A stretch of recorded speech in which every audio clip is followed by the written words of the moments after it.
doing today? My name is Adeleke Adeshina. I'm an emergency medicine resident at St. Luke's Hospital. Well, today I would like to share with you the secrets of how to get into medical school. And that's what brings us into how do we get into medical school? Wow.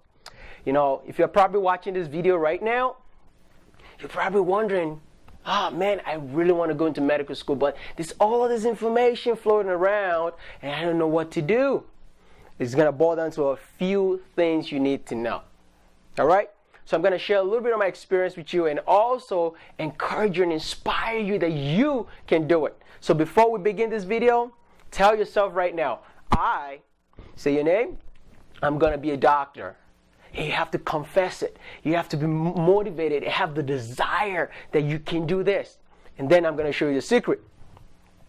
So, how do you really get into medical school? Well, in the United States, we have a lot of medical schools. We have allopathic medical schools and we have osteopathic medical schools. Allopathic and we have osteopathic medical school. And allopathic medical schools give out the degree known as Doctor of Medicine. They call that MDs. And osteopathic medical schools give the degree Doctor of Osteopathic Medicine, known as DO. Well, to get into either medical school, whether MD or DO, you need to take one simple exam. You need the MCAT. And you need your GPA from college. Now, I'm not going to lie to you. I want you to understand that these two numbers are the biggest and the most important, by far the most important that's going to get into medical school. Let me tell you what. If you're in college right now and you're contemplating on becoming a doctor in the United States, focus on your GPA, your grade point average. Keep your grade point average between a 3.4 to a 4.0. The higher, the better. However, I don't want you to cry if your GPA is less than 3.4 or 3.3, even if you're in the 3.0 to 3.3 range. I don't want you to be discouraged. You can still get into medical school. And we're going to talk about that in part 2. Focus on getting A's in every single class. A's or B's. Preferably, you want to be getting A's because the more A's you have, the higher your GPA. Because once you get a C, it's going to drop down your GPA and it's very hard to bring it up. It's very hard. So this is how I think of something.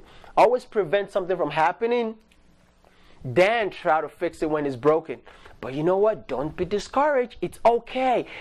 Most people always say, oh my God, I got a C in organic chemistry. Will I ever get into medical school? Yes, you will get into medical school. It might just be a little bit, you might need a curveball, another pathway to help you boost your application.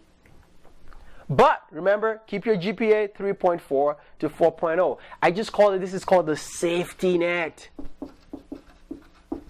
Safety net GPA. MCAT. Let's talk about the MCAT.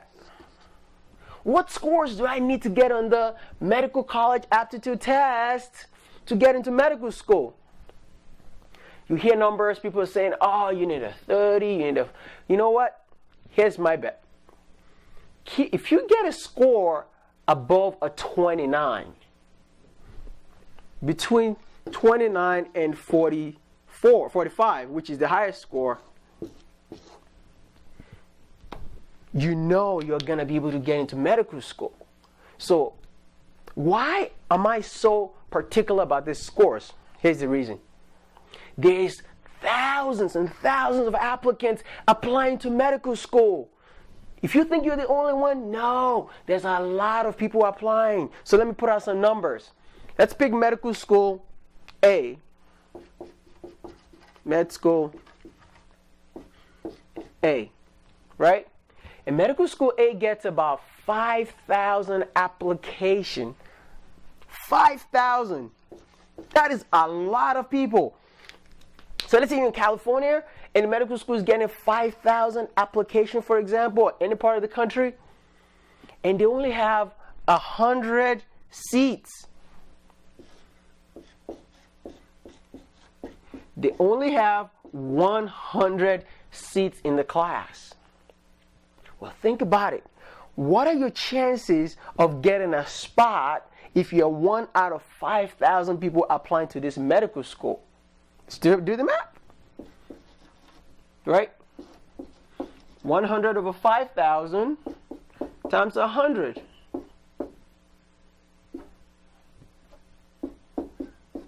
2%.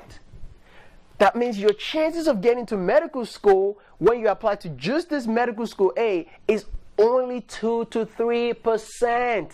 Well, that is a small number, but believe it or not, that is the truth.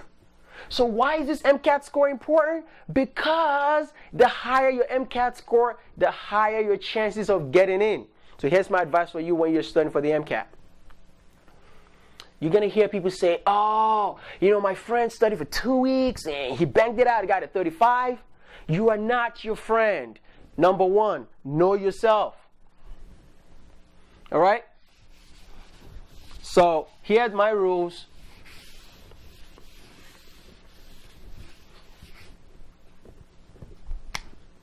Know yourself.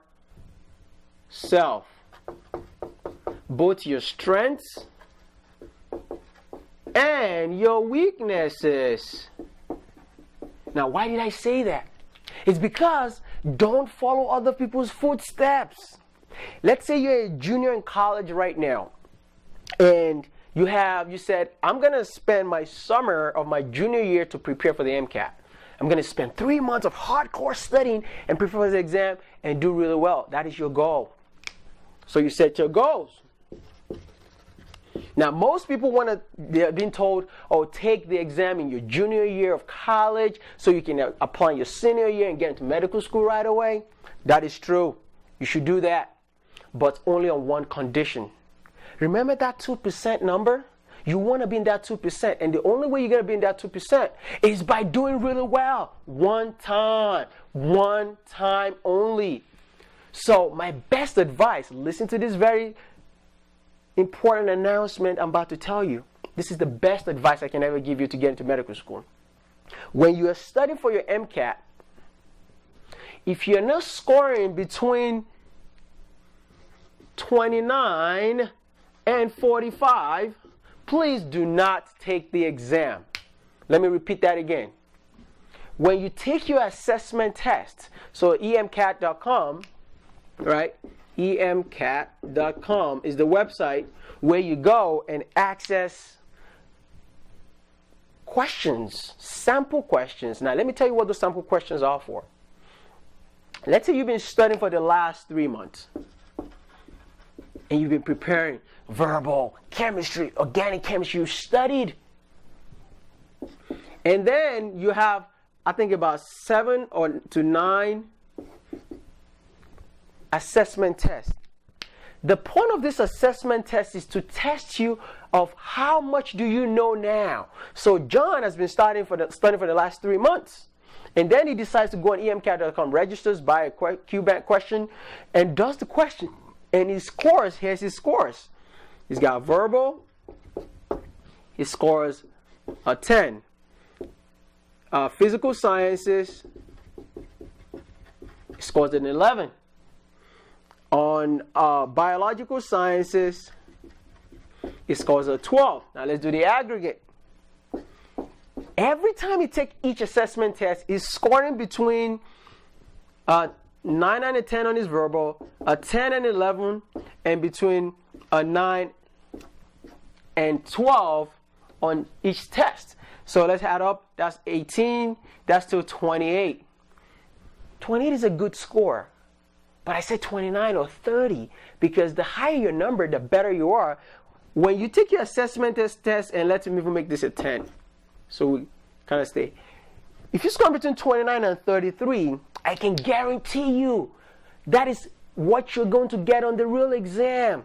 They're called assessment tests for a reason. They assess how much knowledge you've accumulated over the period of time you've been studying for the exam.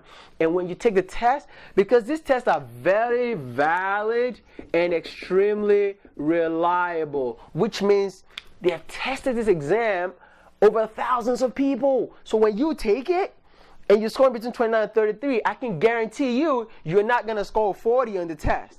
That will never happen. I guarantee you that. You will never score. So people will do, oh, I'm doing all right. I'm scoring between, 28. On the real exam, something's just magically going to happen, and I'm going to score 40. No, that's not going to happen. More or less, your score is most likely going to be plus or minus 2. It's going to go there. You might score between 27 and a 31, or 33 and a 35. Okay? It might go about 1 or 2 points, but you're not going to have a huge jump because people always think that. And people make this mistake. You start studying for the exam, right? And you're scoring between 21 and 24 or 25 on your practice test. Don't take the test. Do not take the exam. You are not ready. You're not ready yet. And don't let the pressure of people around you telling you, oh, I took the MCAT and I got a 31. Don't let them bother you because this is your life. You're paying thousands of dollars for this exam. It's not worth it. You want to do it one time. Think of it like a wedding day. You got to do all the preparation, make sure the cameraman is right, the food is proper, the location, and then you want to make it one-shot deal. So I'm begging you, please. If your score is between the low 20s, stop. Don't say, oh, I already registered for what? July 29, I have to go take it, and if I don't do well, I'll just take it again. Why go through the pain twice? I don't want you to do that. I only want you to take this exam one time. So what do? Let's say you're scoring between 21 and 24. And every time, and I notice a lot of people's problems are verbal. Some people could be biology. It depends on your strengths and weaknesses. So if you're scoring 4 and 5 on your verbal and you're constantly scoring a 10 or 11 or 12 or biological sciences, this is not good. Because this verbal is going to bring down your MCAT scores. So what do? You do tons and thousands and thousands and thousands of practice questions. Even if you have to take your time, even if that 3 months is not enough, extend it to 6 months until you're getting your dream score. So whatever score you want to get between that 29 and 45, if you want to get a 42, if you're scoring between 40s and 39, now you're ready to take the test. All right? So how do you do well on the MCAT? Questions. Do thousands of questions. Now, you might say this is a crazy idea. Well, I wish somebody told me this when I was taking the test, but I'm glad I became a doctor. But for you, you've been preconditioned to always read, right? Study, take the exam. They teach you in class, you read, you prepare, and you get an A. That is always true as long as you're in college or high school or middle school. But for the MCAT, I want you to focus on doing a lot of questions. When you study, you do hundreds and hundreds and hundreds of questions, and the question is going to guide you in the direction of how they want you to think about the exam. Something as simple as this. Let's pick physics. One of the most dreadful, oh my God, right? F equals to ma. Very simple, right? Force is directly proportional to mass times acceleration. However, when you're studying, they just don't want you to memorize a formula. A monkey can do that. They want you to see the relationship between F is directly proportional to the mass, and force is also directly proportional to acceleration. However, if you look at just ma, mass is inversely proportional to acceleration. Which means if I increase my acceleration, I'm going to decrease my mass. Or if I increase my mass, I'm gonna decrease in acceleration. Let me make it in English. Let's think of somebody that is 20 pounds in weight. Have you ever seen that? Yeah, that'd be like a squirrel, right? Exactly, 20 pounds. And you take somebody that's 300 pounds in weight, and you tell them to run, accelerate. Let's see which one is gonna run faster. The one has the bigger mass or smaller mass. Which one is gonna think is gonna run faster? Of course, the squirrel is gonna outbeat this 300-pound guy, which means the lower the mass, the higher the acceleration. That is how they want you to think. And if somebody's really, really big, 300 pounds, obese, fat, and they can't really get off the ground, it's gonna be slow. See how that is completely different from saying F equals to ma? Exactly. And also, as you can see, the force is gonna be directly proportional to the mass. If my mass is very high, if I'm very heavy, if I try to punch you, will you think it's going to be a lot of force? Yeah, because it's directly proportional. The same thing if I'm running really, really fast and my acceleration is so fast, what's going to happen to my force? Yeah, it's going to be a lot of force. Now, that's just an example out of tons of ways how they want you to study. But if you're like the regular student who's just memorizing F equals to ma, you won't get it. That's why I want you to prepare and put in the time. We're going to talk about studying for the MCAT in part 2.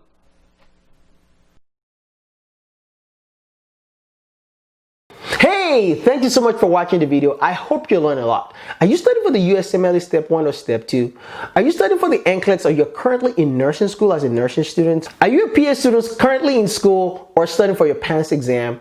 Or are you a nurse practitioner student or trying to take your NP board exam? Listen, I've got super awesome content for you. If you truly love this video and it simplified your learning process, I want you to check out my website below. I've listed all the list of exams, whether you're studying for any of this board exam, and all I want you to do is click on the link right now below so that you can take you directly to my website. For USMLE, just go to smashusmle.com. For NCLEX, go to crushnclex.com. And if you're studying for the PANCE exam, the nurse practitioner exam, or you're studying for your internal medicine board exam, just click below and it'll take you directly to ftplectures.com. Listen, I can't wait to help you. If you need to get in touch with me, just get to my website, you're able to reach me directly, and we can work together one-on-one. Listen, you're super awesome, and my goal here is to help your dream come true. If you want to be a doctor, want to be a nurse practitioner, a registered nurse or physician assistant, I'm here to help you get to that next level with your medical knowledge. Let's save the world together. I love you guys. You guys are super awesome, and do not forget to click on the link below to be able to get to my website. Also, don't forget to subscribe to my channel. You guys have a great day. Let's go.